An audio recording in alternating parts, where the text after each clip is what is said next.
Hello everyone. Today we will talk about how to fix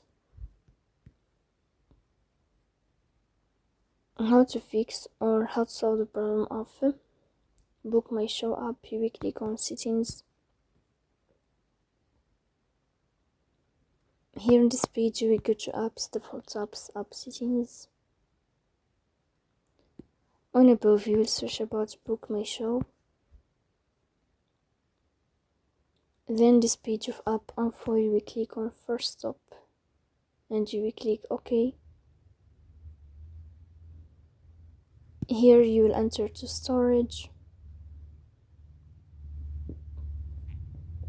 Then we click on clear cache, but pay attention, don't click clear data because that can delete your account.